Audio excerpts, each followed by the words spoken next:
In this last video on the derivatives of inverse trig functions, we're going to find the derivatives of cosine inverse, cotangent inverse, and cosecant inverse. And those are actually easy to find since we know the other three. And this is how we find them. So I'm going to draw a triangle. I'm going to label the angles, or draw a right triangle. I'm going to label the angles A and B. And I'm just going to put an X here and a 1 here. And I can state that, for instance, the sine of A is equal to X, which means that sine inverse of X is equal to A. And also the cosine of B is equal to X, which means that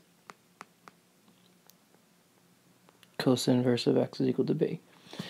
And I can also state that A plus B is equal to 90 degrees, or pi over 2 radians. We can use that. A plus B is equal to pi over 2 radians. But since A is sine inverse of X, and B is cosine inverse of X, then I'm looking at this relationship. And now what I'm going to do is I'm going to take the derivative of both sides of this equation. The derivative of sine inverse we just found, that's 1 over the square root of 1 minus x squared. The derivative of cosine inverse is what I'm interested in.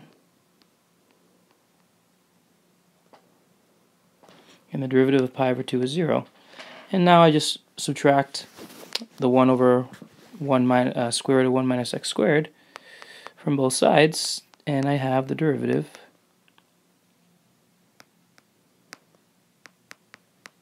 of cosine inverse of x, which is negative 1.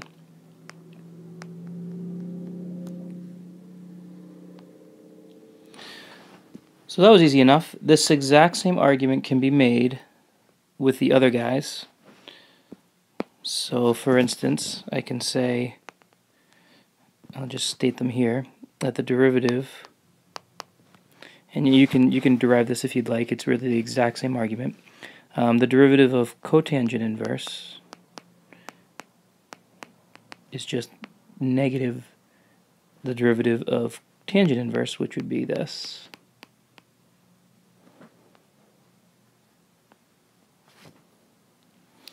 And then lastly, the derivative of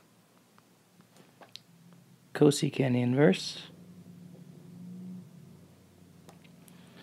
is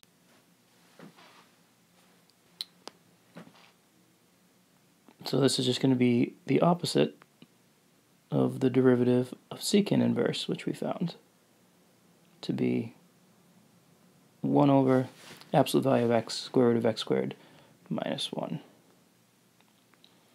So in this very quick video, you can see that once we got the other three derivatives of those inverse trig functions, we can get these three pretty quickly. These don't show up as much if you're taking an AP course. These admittedly don't show up a whole lot, so just to be honest. But you could always rederive them.